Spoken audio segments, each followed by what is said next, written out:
Hola, ¿qué tal, señoras y señores? Bienvenidos a De Ayer a Hoy en Córdoba Internacional Televisión. La verdad es que muchos papeles no hay en la mesa, pero sí ambiente periodístico para que hoy abordemos un tema que a mí me fascina. Y además, cuando el equipo estuvo pensando en este tema, nos dimos cuenta enseguida de que iba a ser muy gratificante para la gente que nos sigue. Porque hoy en De Ayer a Hoy, en esta casa en Córdoba Internacional Televisión, hablamos de Greenpeace.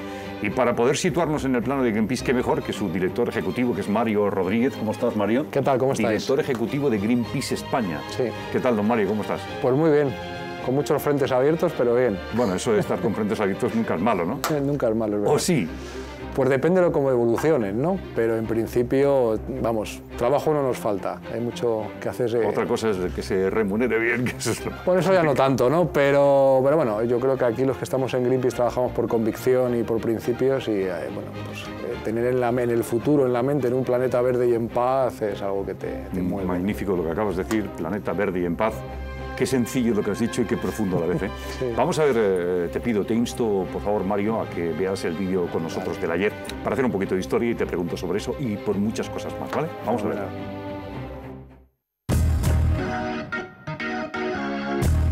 En el imaginario colectivo occidental, decir Greenpeace a día de hoy significa decir ecología, decir medio ambiente. Sin embargo, poca gente sabe cuáles fueron realmente los orígenes de tan conocida organización. Greenpeace nació en Vancouver, Canadá, en 1971, como una pequeña organización estadounidense llamada Don't Make a Wave Committee, Comité No Provoques una Ola.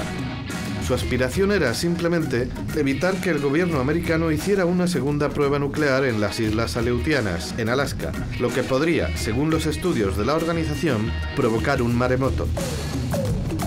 No lo consiguieron, pero el revuelo fue tal que el gobierno se comprometió a no volver a realizar pruebas en dicho lugar.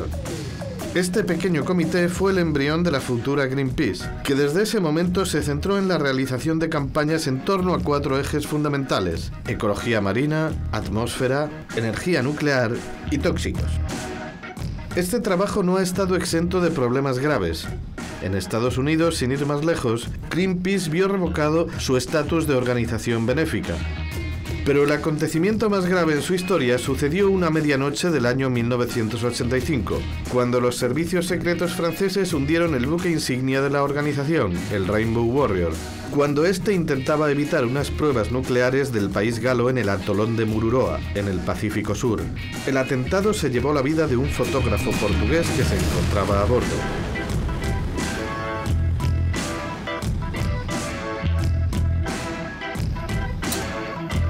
Mario Rodríguez, director ejecutivo de Greenpeace España, estabas mirando atentamente las imágenes porque es un poco tu casa, ¿no? Tu vida. Sí, mira que las he visto veces, ¿no? Porque, claro, lógicamente llevo casi media vida allí, ¿no?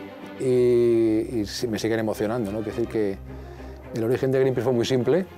Es decir, en un momento es estar en una ONG que sale de una reunión, como que el que dice. Básicamente, ahora surgen cosas muy parecidas. Ahora en un mundo tan polarizado y con tantas desigualdades, pues van surgiendo iniciativas parecidas, ¿no?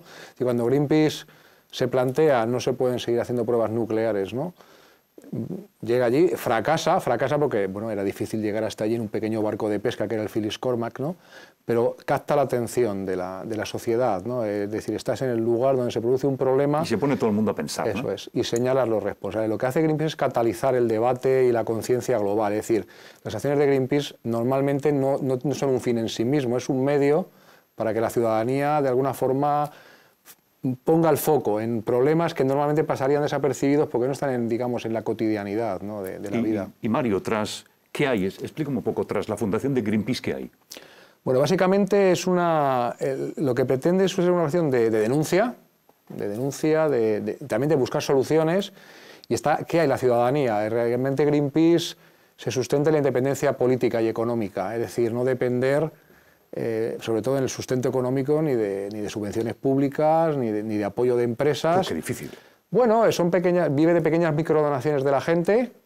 Aquí en España, por ejemplo, la media es de unos 80 euros al año. Quiere decir que es algo razonable, tampoco queremos más, y de alguna forma nos permite pues, tener esa independencia de acción y de alzar la voz sin tener ningún tipo de presión de ninguna índole, ¿no? Sobre todo política, ¿no? Que es importante política y estar económica, el enfrentarnos a veces a grandes lobbies petroleros o eléctricos o a gobiernos. Eso te da mucha libertad, ¿no? Nos da libertad de acción y sobre todo porque digamos que tenemos un notario diario, que es la ciudadanía, que nos está apoyando. En el momento que no esté de acuerdo con lo que hacemos, Greenpeace desaparecería. Hablemos, Mario, de las... si eres tan amable, vamos a coger el túnel del tiempo, volvemos atrás. Las primeras líneas de actuación de Greenpeace. Han pasado, si no he hecho mal cálculo, cuando escuchaba la voz de Ali Calatayud, 46 años, ¿no? Sí, sí, el origen es netamente antinuclear. O sea, el Greenpeace surge como una reacción de un sector de ciudadanos que se oponen a las pruebas nucleares y a la carrera de armamentos. Este es un poco el inicio de Greenpeace y tiene una componente ecopacifista, ¿no? Ecologista y pacifista a la vez, ¿no? Después, una de las señas de identidad son los barcos de Greenpeace, ¿no? Es decir, Greenpeace tiene una fuerte presencia en el mar, cosa que no tienen otras organizaciones. Entonces empieza a trabajar mucho lo que vendría a ser la degradación del medio marino. Tener en cuenta que la Tierra son 3/4 partes agua, ¿no? Por lo tanto, es el lugar donde están las últimas fronteras desconocidas y donde se hace mucho daño. Se vertían residuos radiactivos, había sobrepesca, había vertidos de residuos industriales, es decir, había una dinámica muy alejada de la cotidianidad, y entonces Greenpeace con sus barcos llega a esos sitios y evidencia que hay un problema grave. Y luego más adelante va evolucionando hacia otra crisis importante, que era de los residuos tóxicos, los residuos urbanos, en una sociedad con... Que Mario, que a verlos hay luz y muchos, ¿no? Y sigue, claro, sí, además hay una tendencia, yo lo llamo el tratar de meterlos debajo de la alfombra, ¿no? Algo que no se ve, digamos que no moviliza a la ciudadanía. Y esto es algo que lo sí, tienes que sacar para que se pueda que ver, perdura a día de hoy, ¿no? Entonces, esos inicios fueron muy simples. Inicialmente era una organización con un fuerte componente anglosajón. Efectivamente eran unos cuáqueros canadienses. Inicialmente se instalaron en Estados Unidos, luego salta al Reino Unido y Holanda. Y bueno, luego con el paso del tiempo se va haciendo más diversa, más multicultural. Y bueno, pues un poco siguiendo... Pues la vieja leyenda Cree, ¿no? Que da lugar a Greenpeace, que, bueno, a la que personas de distintas razas, orígenes, religiones se juntan para un objetivo común, que es evitar que la Tierra sea destruida, ¿no? Este es un poco el y cuando aparecen, Mario, las imágenes de los cuáqueros, estos fueron valientes, ¿eh? Estos le echaron valentía, ¿no? Sí, yo creo que a veces... Y se gastaron, me imagino, que la pasta ellos en un principio. Se lo gastaron todo. Hay que decir también que detrás de esto había la parte logística y de inteligencia. Fueron fundamentalmente mujeres, ¿no? Los que fueron en el barco, ¿no? Las grandes ideólogas del inicio de Greenpeace fueron mujeres que forman parte de este grupo. Es algo que se conoce menos, ¿no? Pues Mary Bolen, por ejemplo, ¿no? que era la mujer del capitán del Phyllis Cormack, ¿no? ¿Qué le debéis a Mary Bolen? Pues le debemos la inteligencia de haber sabido comunicar algo, como a través de una derrota conciencias a la ciudadanía, pues no se llegó a parar las pruebas, y a través de esa concienciación, de esa narrativa, la sociedad tomó conciencia y eso hizo que el gobierno americano parase las pruebas, ¿no? Entonces, esto es algo muy importante que a veces se desconoce, ¿no? Me gusta contarlo por eso, no por otra cosa. Y bueno, pues es un origen pues muy acorde con aquellos tiempos, los años 70 del siglo pasado. Pero es verdad que era la valentía y a veces la rebeldía que te hace hacer cosas que si las piensas no las harías, ¿no? Porque ir con un barco pesquero a las Aleutianas, donde estaba la Armada, ¿no? de Estados Unidos y todo el... Un poco temerario el tema, ¿no? Era temerario porque a veces no hay otra forma. Es cuando nos poníamos frente a las ballenas, ¿no? Estas típicas imágenes de Greenpeace frente al arpón, pues el arpón te podía atravesar en cualquier momento, ¿no? Sí. Es decir, además fácilmente, ¿eh? Sí, el riesgo físico y también de la posibilidad de ir a la cárcel, ¿no? O acabar con tus huesos en la comisaría, siempre ha estado ahí antes y ahora, ¿no? Quiero decir, esto es así. Y en el futuro seguramente seguirá lo mismo. Pues tal y como van las cosas, incluso más. ¿Las líneas fundacionales de Greenpeace se han cumplido? ¿Más o menos lo que teníais pensado? Creemos que se ha evolucionado más de lo que parece. Lo que ocurre es que a veces se pierde la perspectiva histórica, ¿no? Evidentemente ya no hay pruebas nucleares ni en tierra ni en el mar. Esto es una realidad, lo cual no quiere decir que no hayamos... Una cosa que te decía, sí. Mario, ¿y tenéis algo que ver en eso? Pues hombre, creemos que sí, porque fuimos los únicos que íbamos a los atolones de las zonas de prueba en tierra, por ejemplo, en el desierto de Nevada, en la zona de Siberia, es decir, en zonas complicadas, ¿no? Con mucho coste para los activistas. Es verdad que no ha parado la carrera de armamento, es decir, que en este planeta hay tantas cabezas nucleares para destruirlo varias veces, ¿no? Pero es verdad que se ha frenado. Y algunas no se sabe ni dónde están, ¿no? No se sabe dónde están. Pero es verdad que se ha frenado y que la sociedad toma conciencia del peligro que supone, ¿no? que supone el armamento nuclear y también incluso la energía nuclear, ¿no? Entonces yo creo que sí, Greenpeace ha contribuido pues, a que no se echen vertidos radiactivos al mar, que no se incineren residuos tóxicos en el mar. Se han conseguido muchos avances importantes que ahora se dan por hecho, pero que cuando empezó Greenpeace en absoluto estaban y es verdad que Mario nos está contando, además con lenguaje verbal y no verbal, que se jugaban el físico esas personas que empezaron. Y la ONG en Estados Unidos, que es revocada. Y el Rainbow Warrior, hundido. El que estuvo allí, supongo que lo pasó muy mal y vio la muerte de cerca, ¿no? Sí, la verdad es que el Rainbow Warrior, todos estos barcos son barcos reciclados, antiguos barcos pesqueros, etcétera. No son muy adecuados para este tipo de cosas, pero bueno, lo que había en aquel momento. Y sí pasaban momentos complicados porque la Armada, será el caso de la francesa, donde fueron mucho más lejos. Cuéntanoslo, si puedes, con un poquito de detalle eso. Bueno, aquí los servicios secretos, liderados por el presidente Mitterrand, dieron orden de parar en seco a Greenpeace, que estaba obstaculizando, en este caso sí, a diferencia de las aleutianas, donde no llegamos con el Phyllis Cormack, en el caso del Rainbow había 2 barcos de Greenpeace que estaban bloqueando de facto que estabais en medio, las como pruebas, ¿no? No podían. De hecho, previamente habíamos evacuado la población civil de una de las islas que no había sido evacuadas y que estaban en zona de afección por radiación. O sea, nos dio tiempo a llevar a esa gente a las Fiji y luego ir a la zona del atolón, ¿no? Estábamos físicamente allí con nuestras lanchas, con nuestros barcos y evidentemente cuando el Rainbow Warrior vuelve a Nueva Zelanda para repostar combustible, cuando los servicios secretos franceses no tienen otra forma de parar el barco que es poner una bomba. Entiendo que pensaban que no iba a haber nadie a bordo, pero sí lo había, y hundieron el barco. ¿Cuánta gente murió? Una, Fernando Pereira, un fotógrafo que se había quedado pues, allí descansando y estaba pues, revelando unas fotos, como en aquella época, de forma química, no como ahora, ¿no? Y murió por el hundimiento, por la explosión. ¿Y el nombre de Rainbow Warrior tiene que ver con los guerrilleros o del arco iris o algo parecido? Sí, es ¿no? el guerrillero del arco iris. Esto, como te lo comentaba antes, viene de una vieja leyenda Cree, de las primeras naciones de los indígenas norteamericanos, que cedieron a Greenpeace porque les llamó la atención, cuando llegó con el barco, que eran personas de distintas razas, de distintas nacionalidades, o sea, les llamaba la atención que gente tan distinta tuviera un objetivo común. Y entonces lo llamaban los guerreros del arco iris, en el lenguaje Cree. Y bueno, pues era esta bonita historia, ¿no? De personas, como decía, de distintas razas, religiones y lugares se unirían cuando la Tierra estuviera amenazada, ¿no? por la destrucción. Espérate, que estaba pensando yo ahora, a ver si sorprendo, igual no te sorprendo, pero igual sí, porque cuando te quería leer esto del origen, dice, llegará un tiempo en el que los pájaros caerán del cielo, los animales de los bosques morirán, el mar se ennegrecerá, como guerreros del arco iris para luchar contra la destrucción de la Tierra. Qué bonito es esto, ¿eh? Esto es un poco el origen, ¿no? Esa es la esencia de Greenpeace. Greenpeace tiene dos señas de identidad. Una es, bueno, pues tener la valentía, a veces la audacia y a veces, bueno, pues no pensarlo, ¿no? De estar en los lugares donde se producen esos problemas.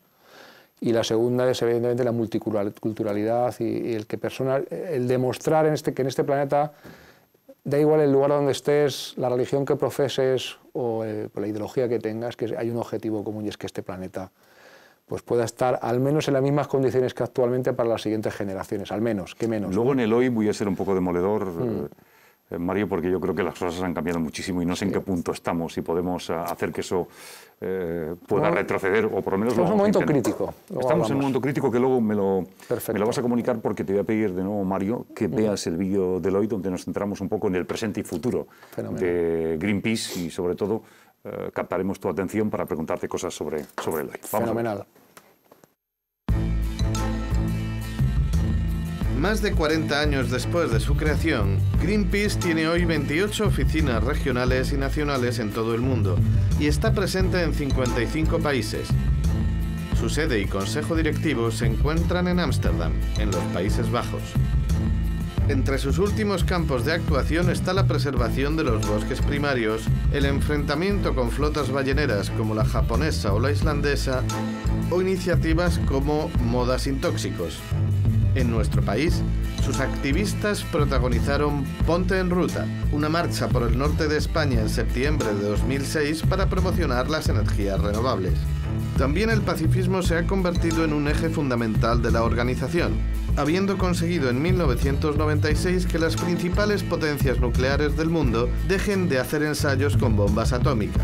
No obstante, Greenpeace no ha estado exenta de controversias en estas décadas. El economista estadounidense Lyndon LaRouche y sus seguidores la consideran como un obstáculo al progreso científico, mientras otros grupos de opinión han criticado su participación en la petrolera Royal Dutch Shell. En 2014, activistas colocaron pancartas junto a una de las figuras de Nazca, Perú, provocando algunos daños en una de ellas, lo que le ocasionó tener que pedir disculpas al gobierno peruano. ¿Cuál será el futuro de Greenpeace? ¿Hacia dónde evolucionarán sus líneas de acción?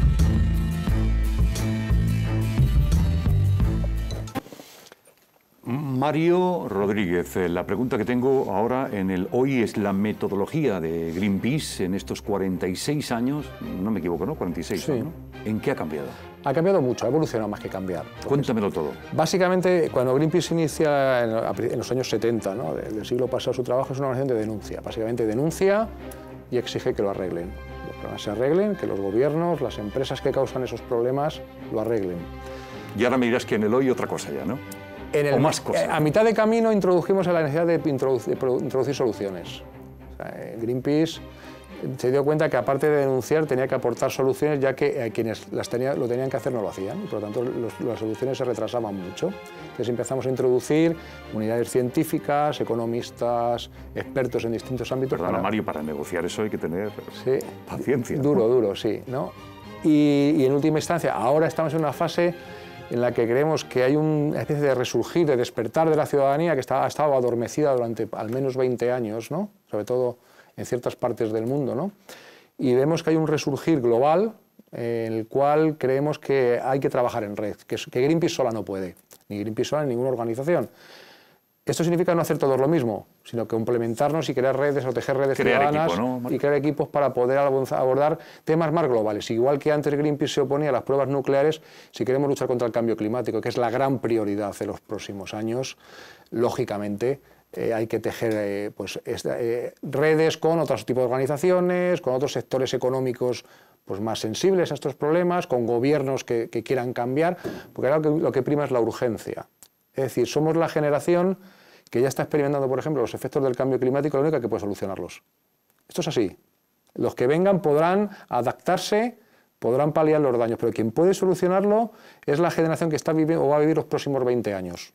Este es el tiempo que hay.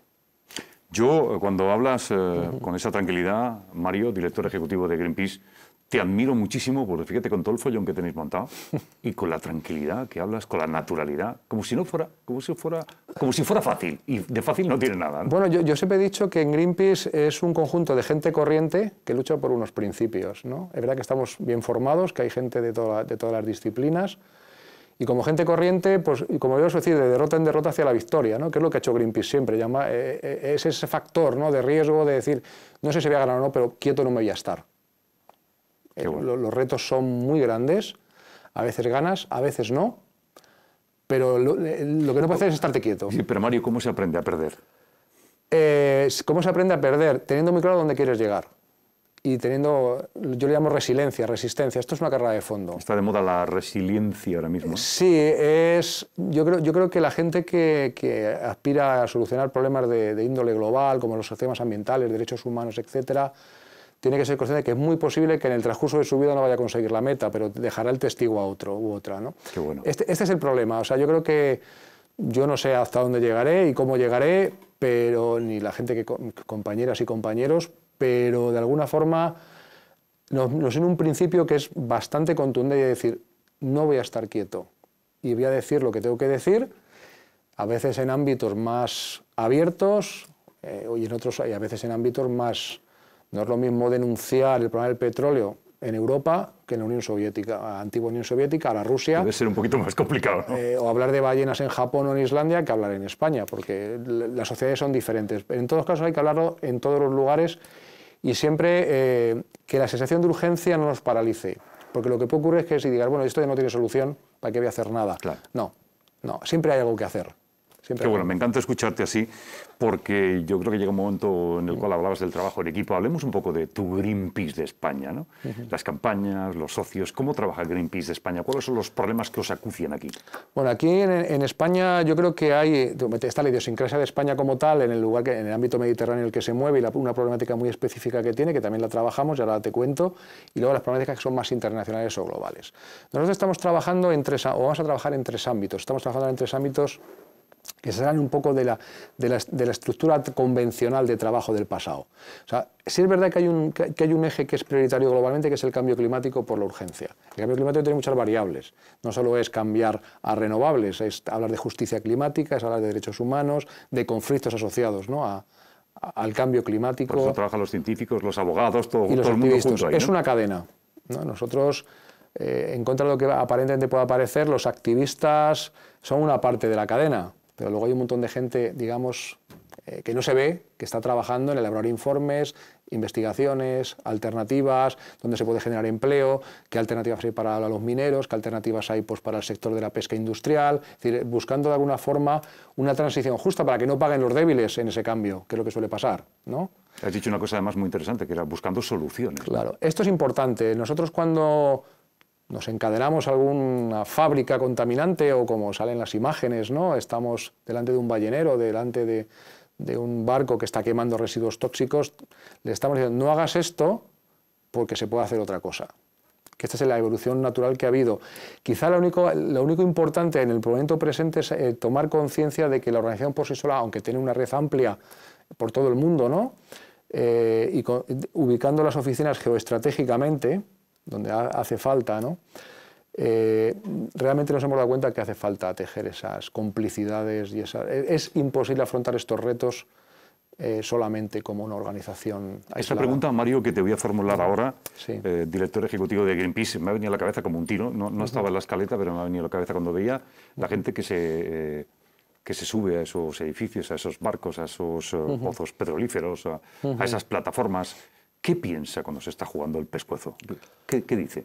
Porque luego cuando bajan dicen, me he salvado, claro. Pero cuando están arriba les pueden disparar, les pueden hacer cualquier cosa y se los pueden cargar. No son temerarios, además es por libre decisión, con lo cual es parte de unos principios muy profundos, personales. No todo el mundo puede ser activista de Greenpeace aunque quiera, en el sentido de que hace falta unas habilidades, una cierta estructura física, estar en forma, y luego está, sobre todo la convicción de lo que se está haciendo va a suponer un avance para la humanidad, ¿no? De una forma muy simple, pequeños actos, ¿no? Pero es verdad que, bueno, no somos héroes temerarios, de hecho no queremos ser héroes, ¿no? Que lo decía, somos gente corriente que en un momento dado plantamos cara a una situación a veces adversa, a veces peligrosa.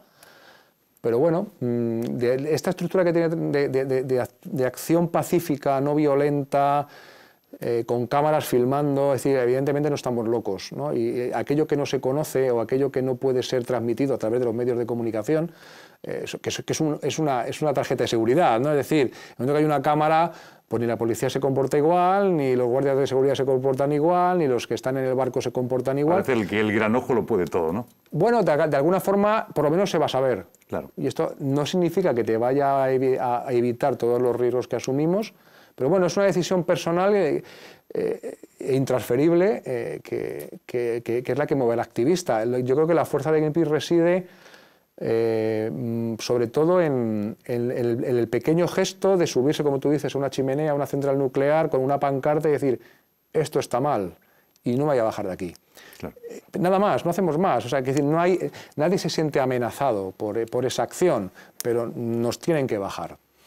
Y es lo que hace que esto mueva la rueda, ¿no? rueda. Hablamos de avances en el tema de las ballenas, pero antes de los avances tenemos que hablar de las ballenas. Incluso la sorpresa que te quería dar es que cuando eres musicólogo y estás metido en la música y la dominas a la perfección, hay un grupo de música muy conocido llamado Yes que hizo un disco llamado Don't Kill the Whale, no mates las ballenas, ¿no? Además se fue en colaboración con Greenpeace ese disco y lo recuerdo perfectamente, ¿no? Estamos hablando de que las ballenas, es que las vemos que se van marchando, que cada día quedan menos. Sí, las ballenas, evidentemente todos los animales, uno de los grandes principios ecologistas es que en este planeta no solo habita el ser humano, habitan otras especies. Nos pensamos que estamos solos, ¿no? Exacto, ¿no? Pero la ballena es el animal más grande que existe en la Tierra y llegó a estar en una situación muy, muy crítica. Es verdad que ahora, bajo el eufemismo de la caza científica, que es un eufemismo indecente, hay ciertos países como Japón, como Islandia, Noruega, ¿no? Que ya se inventarán un panfleto para decir que mantienen están la manteniendo caza de cierto número de ballenas cada vez más controlado, y cada vez en esas sociedades se está cambiando la mentalidad a llegar a un momento en que desaparezca incluso esa caza científica, pero es verdad que era un icono de hasta dónde puede llegar el ser humano en su codicia, ¿no? de ocuparlo todo y de consumirlo todo y de agotarlo todo. Claro, si es capaz de poner en riesgo el animal más grande que existe en la Tierra, ¿qué no será capaz de hacer, ¿no? Claro. Entonces esto fue un poco el icono, ¿no? ¿Por qué Greenpeace elige las ballenas y no elige, no sé, los elefantes en África o en Asia, ¿no? Es decir, era un poco el icono, hasta dónde es capaz de llegar en su carrera, ¿no? a la destrucción del planeta y su propia autodestrucción, ¿no? Y bueno, pues ha avanzado mucho, efectivamente ya no hay caza comercial, España la abandonó hace mucho tiempo, en los años 80 del siglo pasado, casi todos los países lo van abandonando, y en la Comisión Ballenera Internacional estos países pro caza de ballenas pierden sistemáticamente sus propuestas, pero no conseguimos la prohibición final.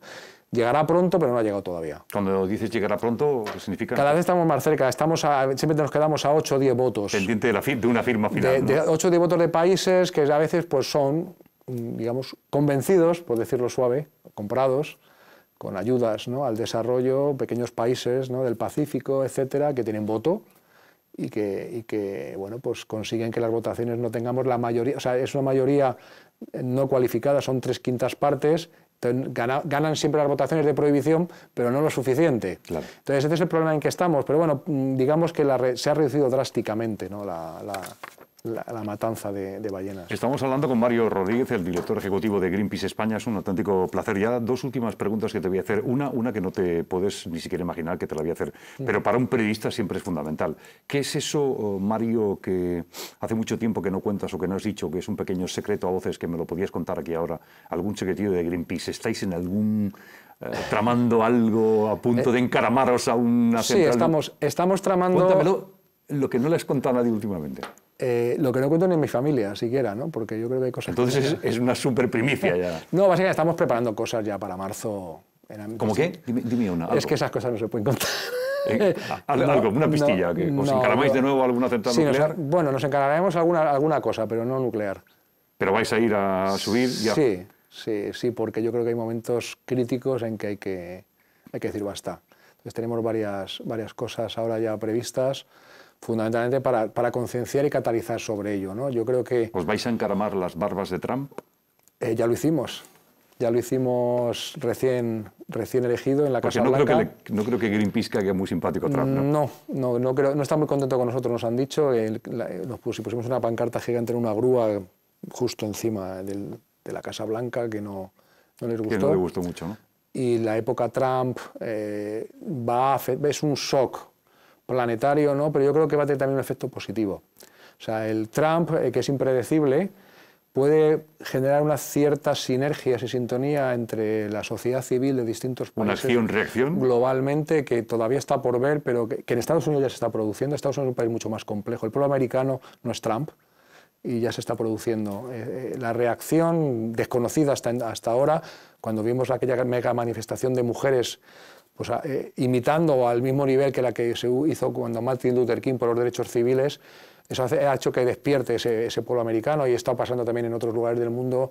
Creo que su acción va a tener una reacción positiva. Yo soy optimista en esto, aunque no puedo dar pruebas de que va a pasar. El futuro hay que ganárselo, ¿no? Por supuesto. Y ya para finalizar, ya no queda casi tiempo, Mario, el director ejecutivo de Greenpeace, que hoy tan amablemente ha llamado a las puertas, o mejor dicho, le hemos invitado a que llame a las puertas de la casa, se las hemos abierto de par en par para que lo cuente todo. Las polémicas de Greenpeace que siempre están ahí en ese espacio sideral y que tú nos puedes contar un poco. Sí, Greenpeace está hecho de personas y a veces se cometen errores y otras veces hay mucha demagogia. Te voy a poner otros ejemplos, uno con un error y otro con una demagogia. Me parece estupendo el ejemplo. El caso de Nazca fue un error. No contamos con el valor histórico, sagrado de esas figuras, que tuvo un extremado cuidado a la hora de hacer la composición para no dañar, y de hecho apenas se dañó. Por esas figuras han pasado el Rally París-Dakar 3 años antes y nadie ha generado. Que eso sí que es dañar. Y no ha generado polémica, claro. Pero reconocemos que fue un error en no tener en cuenta este valor sagrado para las culturas. ¿Y el otro ejemplo? Y el otro es el de la SEL, que siempre se dice. Nosotros una vez compramos una acción de la Shell para estar en la Asamblea General para hacer una acción de protesta. Y entonces, claro, parece que Greenpeace tenía una acción de la compañía Shell. Bueno, esto es simplemente, lo hemos hecho muchas veces aquí en España, pues con Iberdrola, con Endesa, o sea, con las grandes, para estar allí y lanzar un mensaje a sus accionistas de lo que está haciendo la empresa que les da los beneficios.